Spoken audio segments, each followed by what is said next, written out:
Hello and welcome to the channel. I'm Spencer Penrod. I am a world builder who makes worlds for D&D campaigns, stories, things like that. Today we are looking at Hazbin Hotel.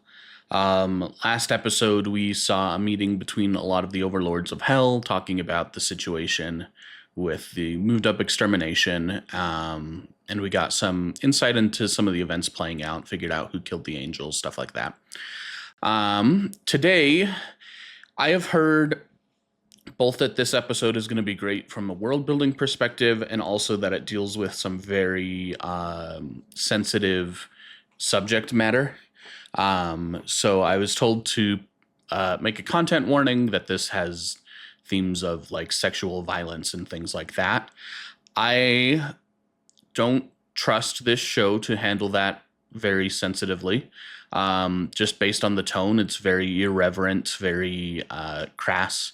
So maybe it'll surprise me, but I would expect that if these are sensitive subjects to you, that it will not be handled in a way that's very easy to deal with. So watch out for that. I will probably not comment much on it, because I don't really want to get into that. That's a little much for this channel, which is focused on world building. I feel like I don't have the authority or perspective to make insightful comments about that type of a thing. So I will probably just try and avoid commenting too much to avoid putting my foot in my mouth, and just mishandling some things that are overly sensitive. So with that out of the way, let's go ahead and jump into the episode and see what we've got. Val, I didn't know that... Val, You really think you can have Lucifer's little bitch fight your battles for you? Val, please, I'm sorry You bring her here to protect you? To fuck with me? Stop! You think she can get you out of work? No, that's not what I'm trying to do. No! You know she can't do anything. I own you. Or have you forgotten that? No. When I say come, you say... Okay, so weird scene to interrupt, I feel like, but I am interested in the contract that we just got shown off. We see a lot of magic going on here,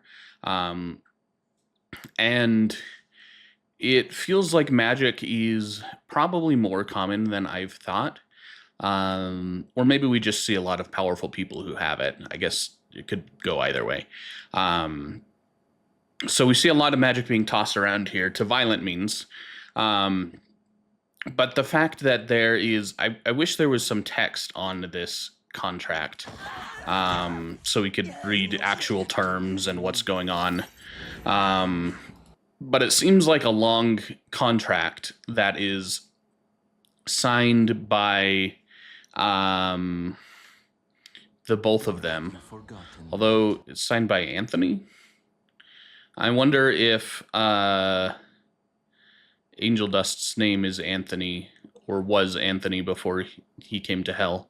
In any case, it's interesting to have this kind of a soul contract. It's a very typical demonic thing, to have these contracts with people to like control who they are, or their souls, things like that.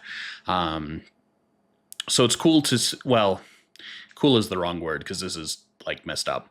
But it's interesting to see that at play here. That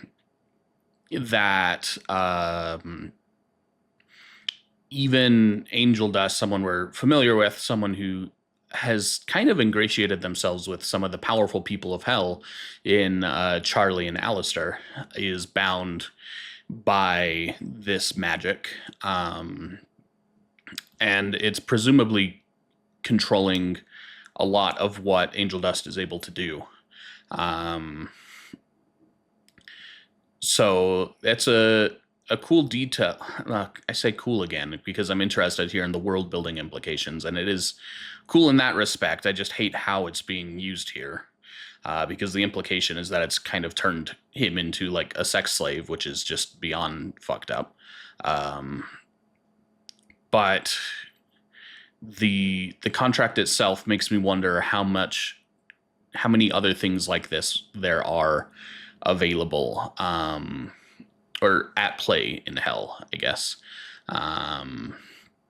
Because this seems like if this is an option, that it would be the preferred option for a lot of powerful people to force those under them to work under very restrictive terms, in a way that they can't be betrayed, that they can't escape, things like that. Especially with hell being so violent and crazy, it seems like locking someone down magically would be a very appealing option. But this is the first we've seen of it. So I wonder if it's kind of a taboo, even in hell, to control people like this. Or maybe the fact that we see it signed Anthony means that it can only be performed with mortals, and they can only get them before they come to hell and are kind of transformed. I guess I don't know for sure that coming to hell is what changed his name from Anthony to Angel Dust. That's just my guess. But if that were true, it would explain why we don't see more of this, because it'd be a lot harder to get useful people on Earth before they come to hell. Fucking singing? Get him! Shit. Stay down. I'll deal with this. You're fucking dead!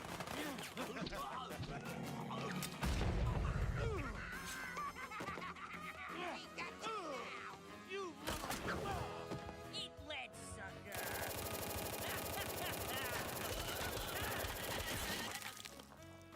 I told you, I can handle myself, baby. This did not go as planned. I wonder if he's summoning these guns with magic, or if he has very deep pockets somewhere.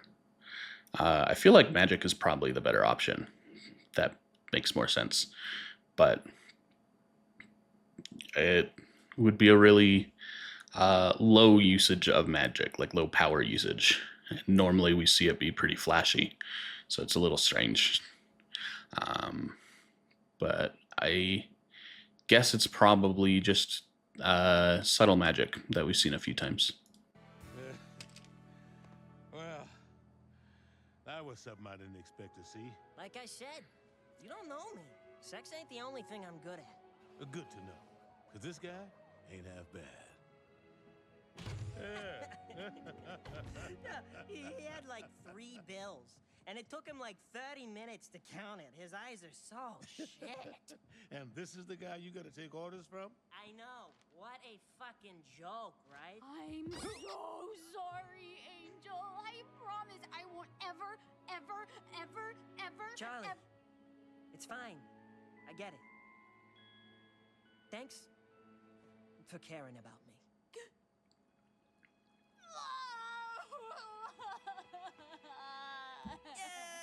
I think this is yours. Okay, Missy, let's get you to bed. He said he forgave me. It's so beautiful, Maggie. Hey, how about that drink? You read my mind.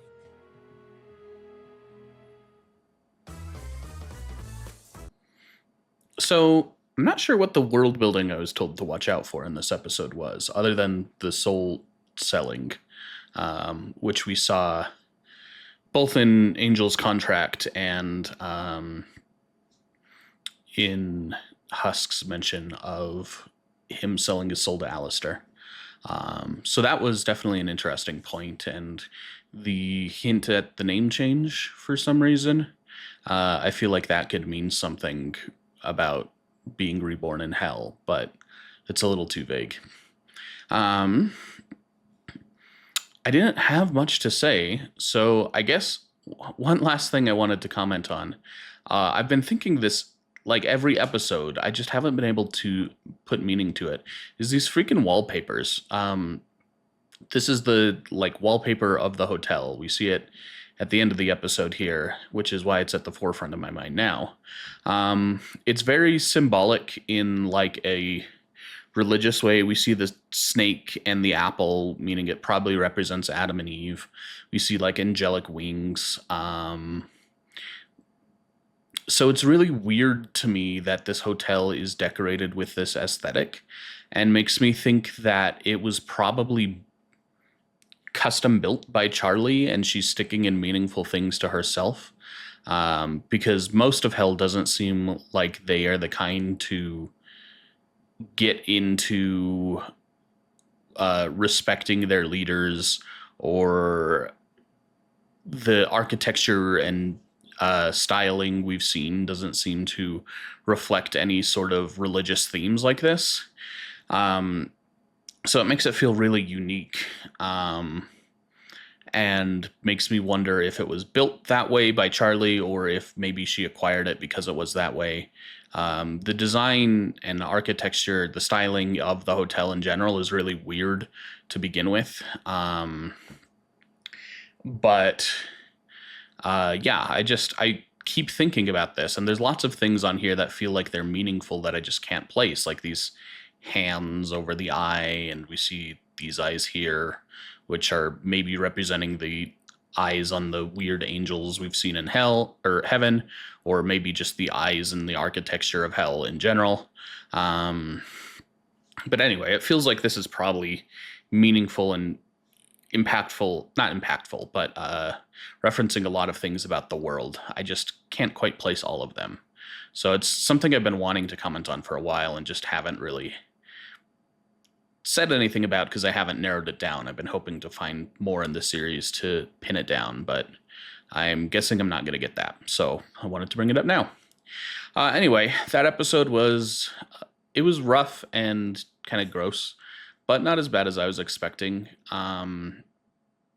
because of the framing of everything. Still, it's not okay, and definitely, I mean, we've seen hints that Angel Dust is not really okay with his lifestyle before, so it's not a totally new revelation, but it definitely paints him in a much more sympathetic light this episode, and really peels back the layers that have been hinted at, which is all fascinating stuff for character development. But again, we don't see much of the world. It's just very briefly hinted at while the characters do their own things. So I enjoyed the episode as much as I could with the heavy topics. It wasn't like, it's hard to say it was enjoyable because of that. But it wasn't as poorly handled as I feared. So that's good. But yeah, I don't know. A bit of a mess of an episode, but still the show, the characters, they carry it. Husk is getting more interesting, which is cool. I like him. I just wish we could see more of this interesting world they've got going on, because it really feels like there's a lot of cool and interesting stuff happening behind the scenes, and they're just not showing it to us. So I hear the later episodes get more into world building stuff, so I'm excited to see where that goes. And I've heard that Hell of a Boss does as well, which I might check out after this one ends. We'll see. But yeah, anyway, thank you for sticking around for this episode. If you want to see more, subscribe to the channel. Check out the links in the description for my Patreon and Ko-fi, where you can commission me to do world building reviews and critiques on your own stuff, or get access to the backlog before they get posted. Thank you for the support, and I will see you next time.